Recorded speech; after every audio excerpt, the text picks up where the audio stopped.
What is going on, everybody? We're back on it. One Piece 462. Now, again, as I'm recording this, Patreon, you have not seen 461. I know a handful of you guys don't like kind of when I get to the next episode without you guys seeing the previous episode and then getting to like comment or correct on things, but when I get the free time to react, I just kind of have to react. It's not like a full-time thing, kind of like how other reactors, like this is what they do, so they can sit down for like 2, 3, 4 hours in a given day and just do all their reactions. If I, regular person, regular job type thing, when 40 minutes pops up in a schedule, pops open on my schedule and I can sit down, I got to take advantage of it. So but I do agree that like some of this content that we're getting into, I feel like it's going to need a back and forth of like you guys seeing it, commenting, me getting that info before I get to the next episode. But I gotta get a reaction, and when I can get it in. I will say though, this is the first time in a while that I've been looking. I don't think the word is looking forward to One Piece, because I don't dread watching it or anything like that. I do enjoy it. I think the only thing that there's only been one show that I truly just like could not, and that was Boruto. That's the show. That's the first and only show we ever started and did not see through. So I'm enjoying it. I would let you guys know if I don't, and I have no problem like voicing like things that I dislike.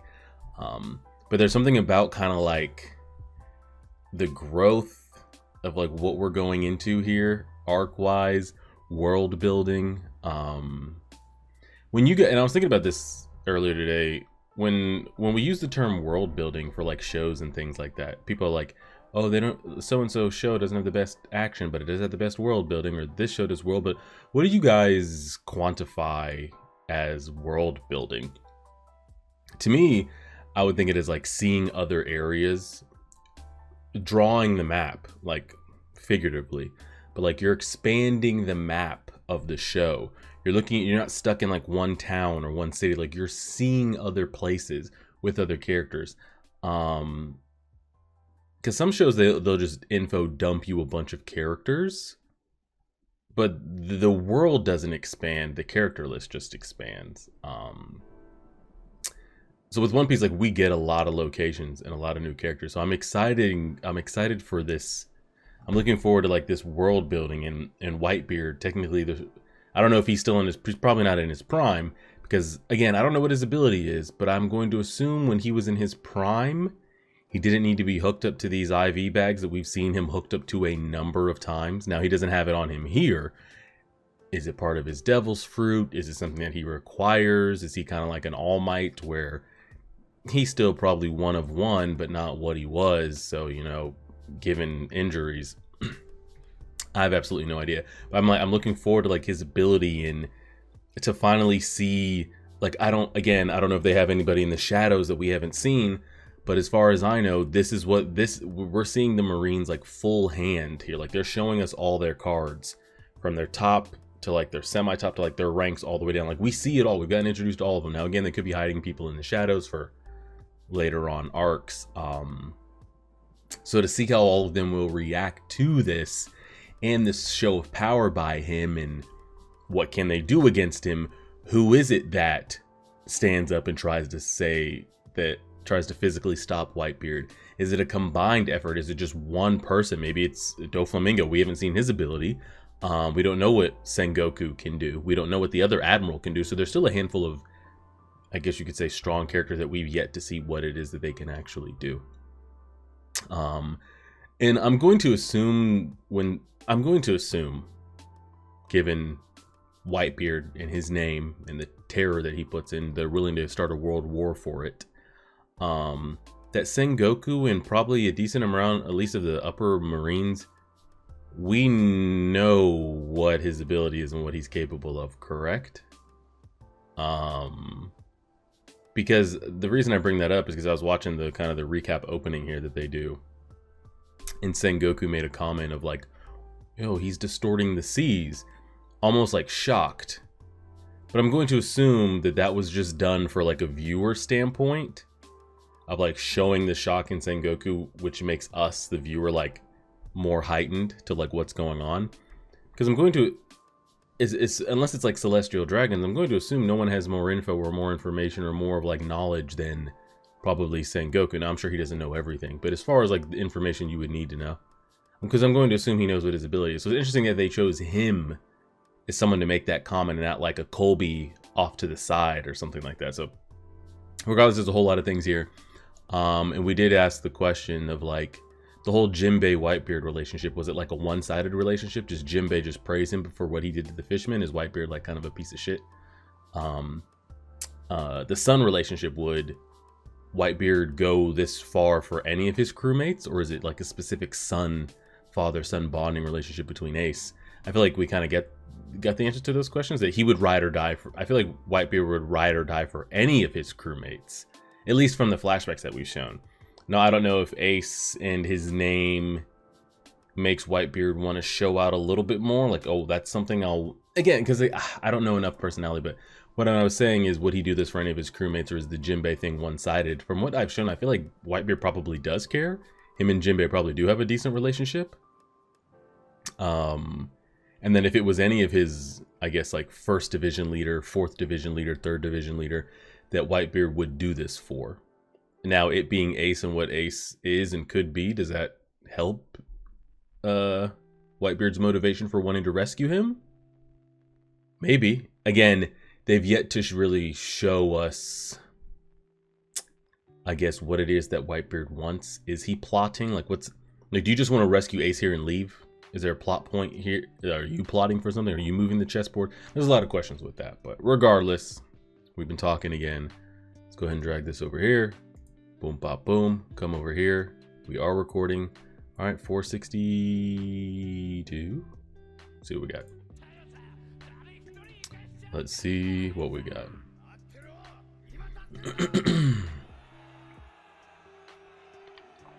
Big letdown, though. I will say I wanted to see Ace, how he got his hands on that devil's fruit. And so the only person that's a higher rank on Whitebeard's crew is that guy that we saw, the 1st division leader.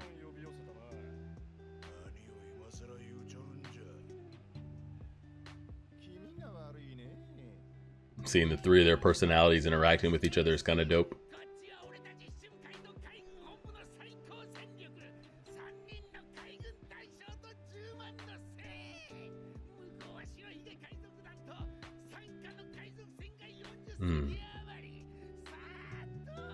So yeah, those 40 ships with those random named pirates, I'm assuming those are just guys that, like, if Whitebeard calls, they come, you know? I don't think they ride around with him on the daily. It's just like when he raises his banners, you show loyalty and they show. Mihawk. There is a little amount of women out there.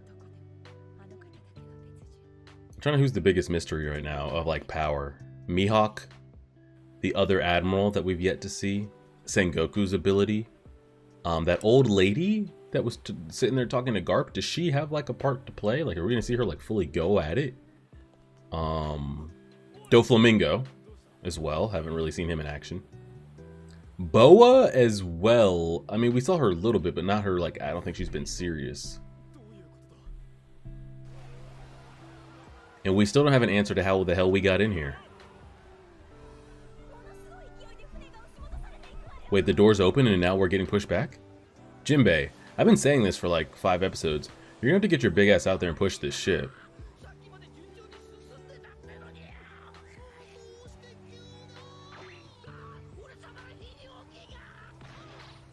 And I was curious of like how much are we gonna cut to Mr. 3 and Buggy to like give a knee slapper comedic relief during this arc. Must be what? Someone's got a wind ability or what? What's happening? Or is that Whitebeard's doing that's pushing us back unintentionally? Questions. Is that it? Is it all over?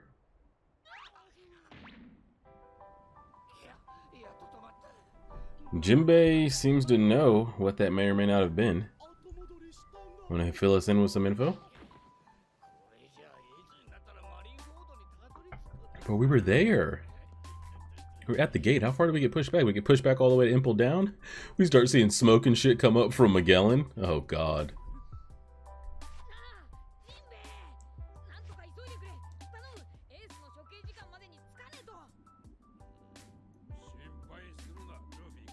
I don't know if y'all are gonna make it. Guys. These are the two people I do not want to see. At all. This is a Usopp and Nami when we're in serious moments. Like, I do not need them on screen. And I've had people tell me that, like, it's worse in the anime. Like, Buggy and Mr. 3 weren't given this much screen time in the manga when they were going through it. Like, they're really on screen a lot. Which is unfortunate. I've already committed to 400 something episodes. I can't go back now.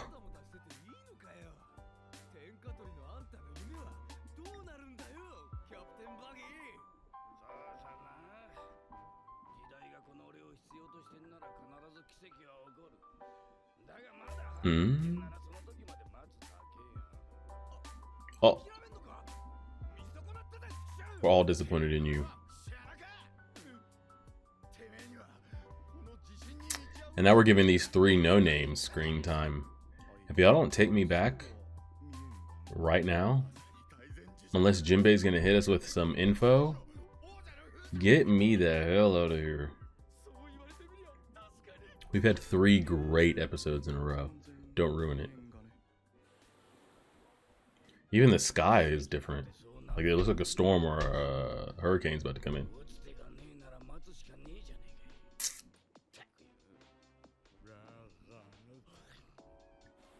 Guys?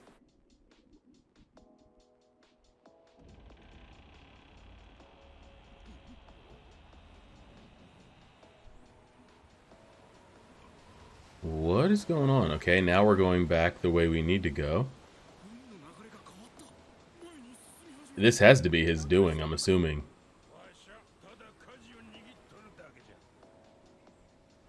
Is it White? Is it like, is Whitebeard doing it unintentionally because what he's doing in there or what?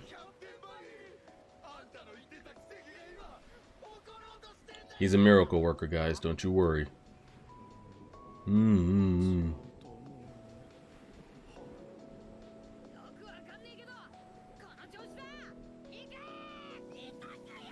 Alright. Well, we're definitely going much faster than we were before we got pushed back, so maybe we'll make up for the time that we lost. There better be a purpose to showing them getting blown back and then blown back in a Y. Because you've wasted...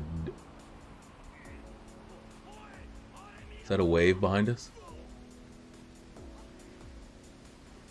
Buggy. Alright, here comes the scream. The Usopp scream.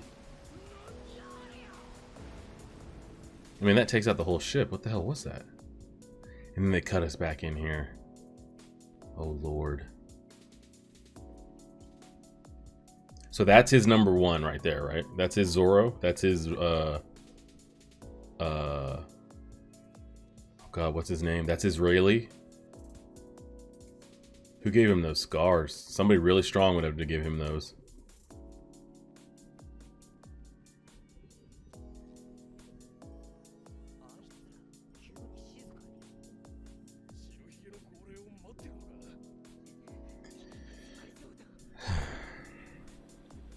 You know what I wish we as the viewer had before? Because this is the most epic part of the entire One Piece that we've been to. This is more epic than Impel Down. This is more epic than Skypiea, whatever you want to call it. Like, this has been the peak. And you could say that, I guess, going forward, like, every new arc is going to be, like, the next best peak. I don't think that's true. But this is the most hype, most peak. Oh, shit. He really is pulling something in. You know, but you know what I do feel like is a little bit of a miss that I wish we as a viewer had a little bit more of an understanding of? He's an earthquake man? Well, we got that explained. But as us as the viewer, I wish us as a viewer had a better understanding of hockey. The power to destroy the world. I guess he could crack. Could he like put tremors in the Earth's core? Like, is it that busted? Can he send earthquakes like that far? Just completely destroy continents by just the snap of his fingers, or what? I don't know. Maybe he can. But I wish us as the viewer, with this epicness that's about to happen, with all these warlords and admirals and Whitebeard and everybody else, I wish hockey was a little bit more established here. Because it gives us a better understanding of, like, oh, is that hockey? Is this? And then it's like, if it's not hockey that's being used, it's like, well, how does somebody of Whitebeard's caliber not use hockey in that situation? That could have helped. So I don't know. I wish we kind of had a little bit more of that.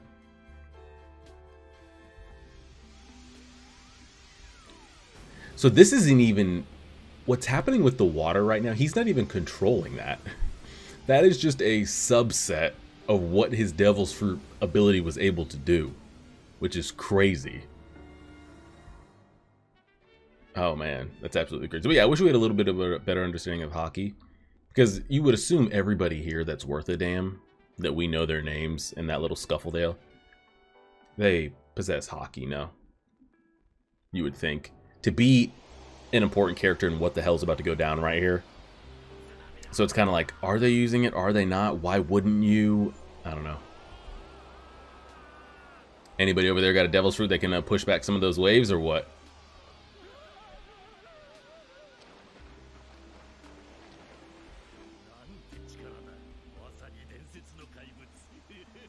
Yeah, that's definitely much stronger than turning into smoke, or turning men that love you into stone. Like, yeah, your Devil's Fruit ain't gonna do a hot thing against this. Now these, can you freeze it? I was about to say, can he just freeze all of it?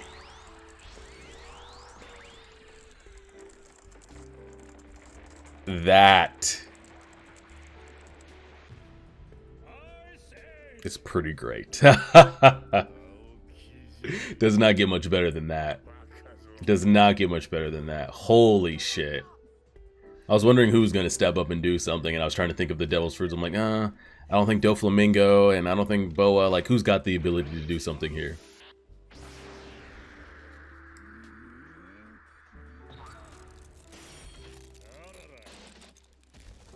What the fuck was that? Did he just send, like, quakes through the air?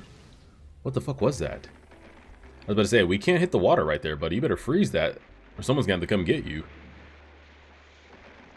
God, Aokiji do be busted as hell, don't he?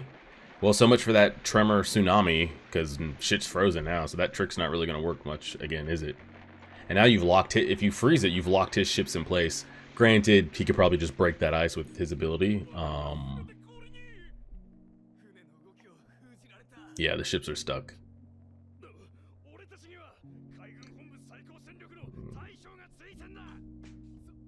That's pretty great.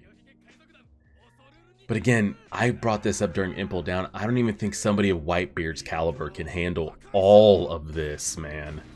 Granted, he's not doing it alone. He's got his fleet members and the 40 other odd pirates that he brought. But this is a lot, man. This is a lot to deal with. Just what Aokiji was able to just do there alone is insane. Actually. And imagine you've got like annoying like Kizaru running around your face, and whatever Doflamingo does, Mihawk's like running at you. Oh my god, Boa, it's just a lot. It's a lot. And we don't even know what some of the other people can do. It's a lot to deal with, man.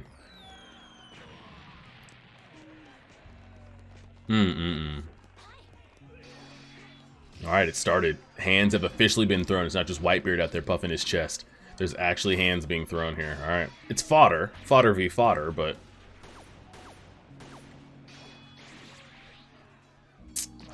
I gotta see some of the big guns come down.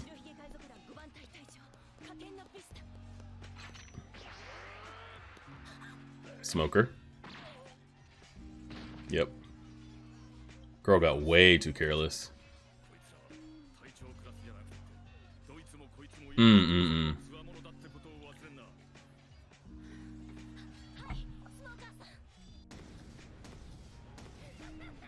And can we go back and talk about what he just did to Aokiji right there? Did he send Quake, like, clearly he could send it through the air.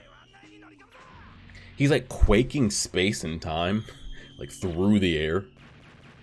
And it quaked him in half, I guess because he was full ice, it just kind of cracked him. I don't know, that was insane. All right, these are Vice Admirals here, correct? Yes, because we've seen him before. Now, I wonder if any of them are actually worth a damn. Because Garp is a Vice Admiral, too. And is probably just as strong as the Admirals, but chooses not to be, so... I'm curious if any of them are, like, that strong. Do any of them have Devil's Fruits?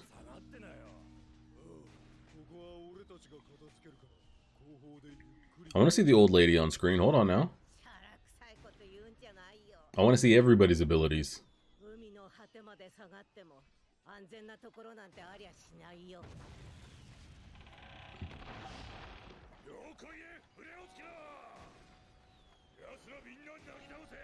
Alright, here we go.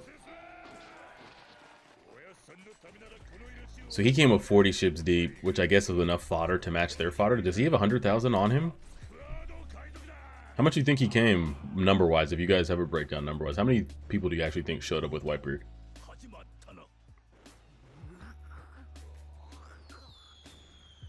Notice they could have taken Ace out, but I already said this. Whatever Ace's fate is, it's not going to happen with Luffy off screen, but I feel like they could have taken his head off by now and just gotten it done. Mihawk? Is he ready?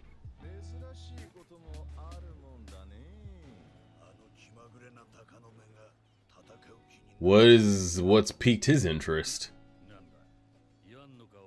Eh? Oh, he wants to know how much stronger he is than him.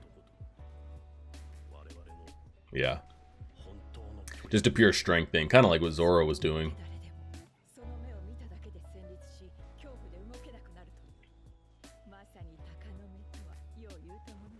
He wants to know how far he is. Yep, anybody that holds a sword knows who he is too.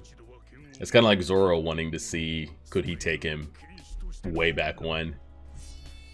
Mihawk wants to see, how far is it? It's hard to tell what I want to happen here.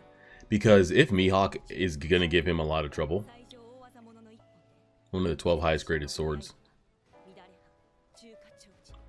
If Mihawk gives him trouble here, Whitebeard doesn't stand a chance. Like, if he pushes him to the limit here, it's tough on what I want to happen there. I'm assuming that's the end. Yeah, it's going to be the end of the episode for sure.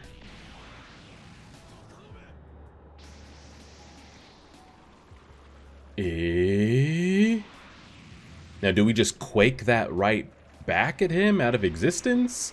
Do I death wink hockey at it? Like, what do I do here? Do I almighty push it? Or do we just eat it and ask him what was that about?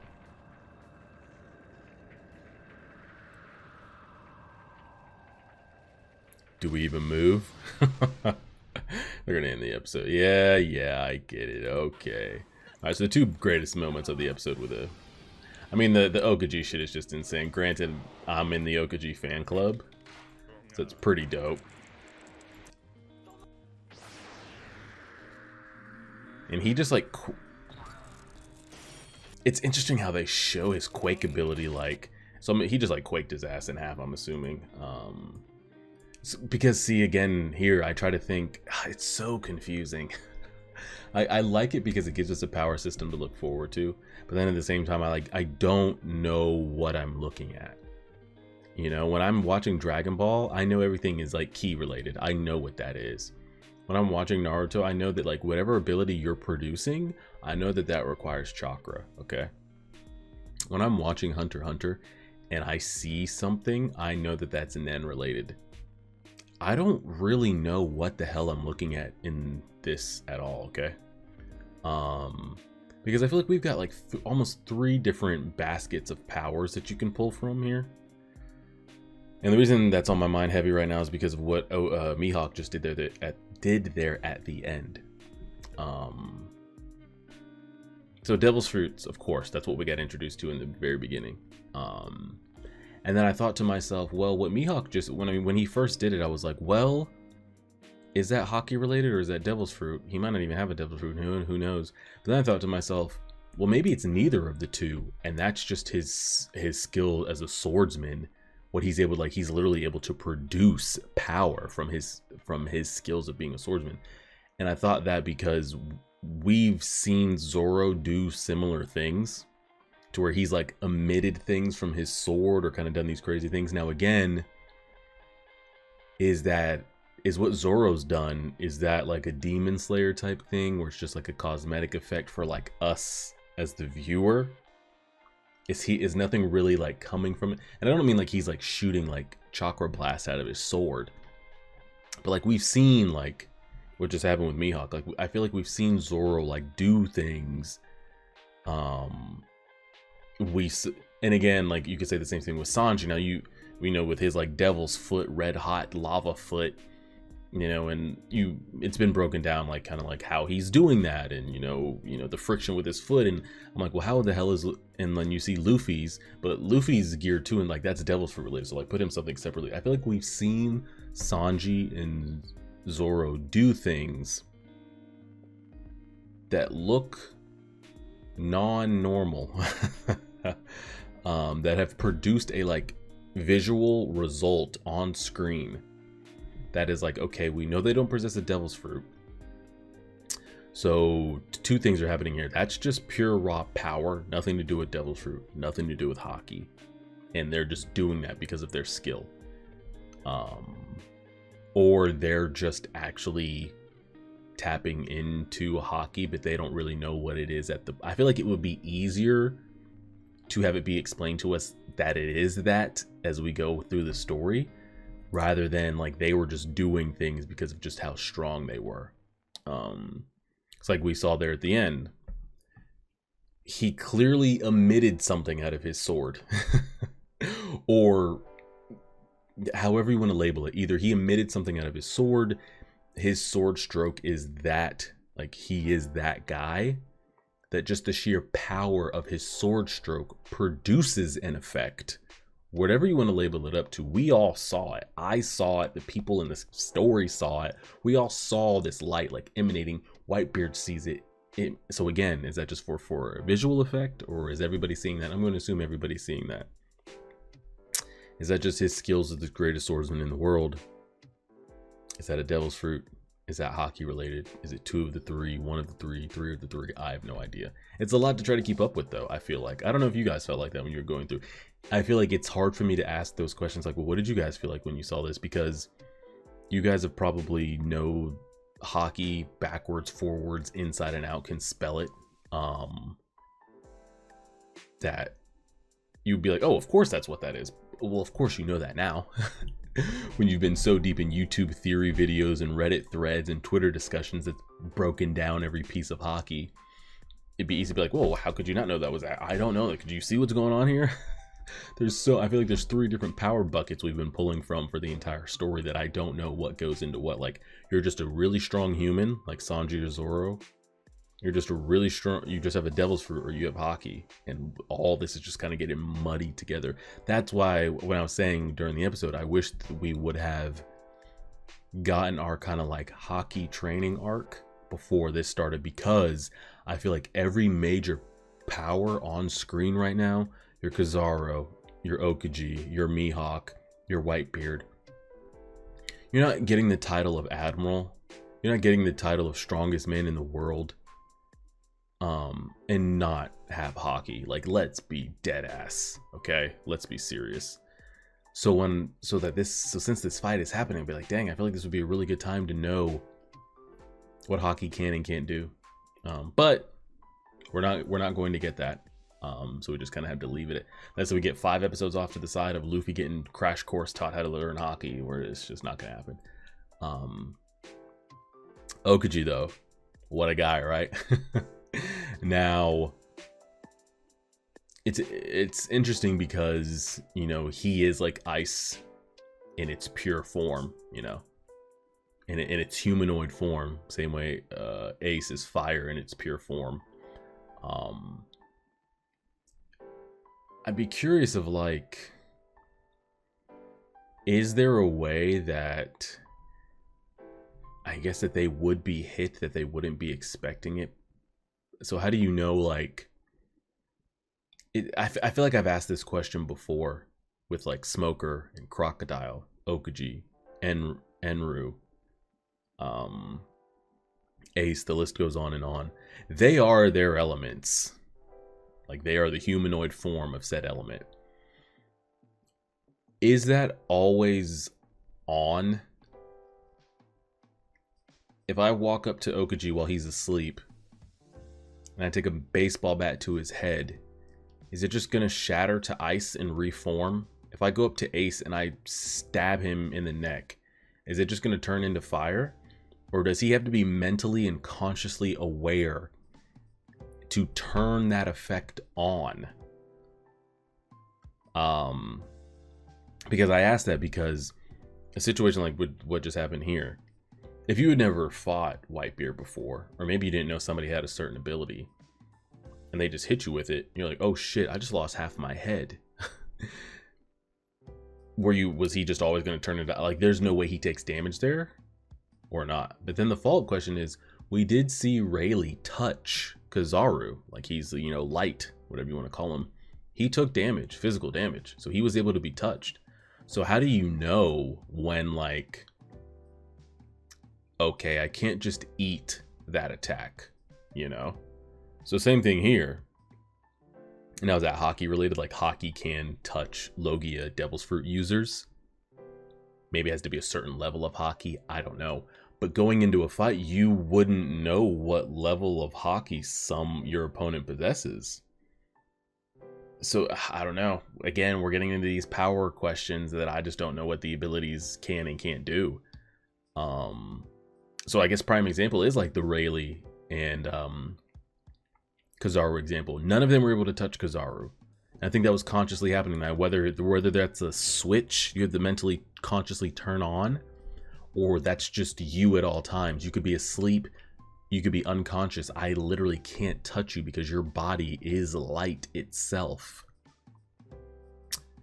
But if I possess hockey, I can touch you. Now, what level of hockey, who knows? But then the same thing again is like, let's switch this position right here, right? Let's say that's Rayleigh and an attack that just did that to Aokiji. Aokiji wouldn't just crumble to ice right there. He would have taken a hit to the head right there, correct?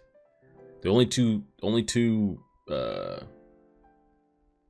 placeholders I want to change for this story is go right back to that Kizaru Rayleigh fight, but make this, instead of this Kizaru, this is now Aokiji. Instead of Whitebeard, that is now Rayleigh. Reverse the attacks. Like, now put them into effect here. Does Aokiji just lose half of his fucking head? Like, what does that mean? Again, I'm over here theory crafting and asking questions that I don't have the answers to because I lack the information. Yeah, it's absolutely insane. I was curious of like, okay, well, clearly the whole bay isn't going to just get tsunamied. So who's got an ability? You know, what are we going to, so we're going to see a new ability, somebody bust something out. Aokiji just freezes the whole thing over. Great, absolutely great. It's pretty dope to see that everyone's like, Mihawk, this kid's the class clown. He never raises his hand to answer any questions, or he never goes out of his way to do anything. He doesn't even show up to meetings, etc. And man's the first one to buckle up here to go against Whitebeard, and it kind of pulls back to like, well, he's deemed to be the strongest man in the world. How, I want to know, am I strong as the strongest man in the world? Am I really close? Is it not even close? So we see what gets his gears grinding. And besides that, I guess that's about it. So I'm assuming what Luffy and them dealt with was the before, I guess you would call it the after effects, but before effects, after effects of what Whitebeard did. It was, I guess the quake was maybe going out, and then it was pulling the tsunami part back in. And that's a whole other thing with like, what does that mean? as far as like what can he, I mean, so he can affect anything. He's over here putting, he's like breaking space between. That seems kind of busted. I mean, Sengoku said he has the power, what did he say, the power to destroy the world. I'm curious like how busted can that go? I mean, he just quaked the ocean so much he was able to create tsunamis. Like an after effect of his ability is pretty crazy. Could he, if he wanted to, just like touch land anywhere and just decimate? Like, he's an Omega level threat, no? Like, that is, if that fell into like unhinged mental hands, could he just pull a Joker or like a Shigaraki and just be like, fuck this, and just go outside, touch the ground, and just quake an entire country out of existence? I think he could. He could definitely probably just nuke an entire island out if he wanted to. Could he just remove continents? I would assume so, because it seems like you can, there's endless abilities of what you can train your Devil's Fruit up to be, as what we've seen Luffy be able to do with his like Gear 2 and his Gear 3. That like if he just puts his whole power output into it, like what are his destructive capabilities? Who knows? Regardless, we've been rambling. Kind of burnt up.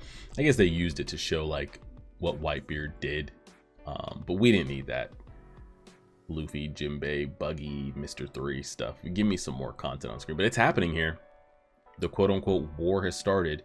Ace is just setting up their handcuff. They could take his head off, but like I've been saying it for hundreds of episodes, whatever Ace's fate ends up being, whether he gets rescued by Whitebeard or his brother, or he gets his fucking head taken off up there, Luffy will be present for either one. So we can sit here and be like, why don't they kill him? Hey, I'm asking the same questions, but Luffy is going to be within sight before that decision is made. But I'll say another great episode. You almost lost me there with that Buggy nonsense, but the Aokiji supremacy and the Mihawk makes up for it, so we'll give it a pass. We'll just go ahead and leave it there and see. Appreciate it, everybody. Like, share, favorite, subscribe, and as always,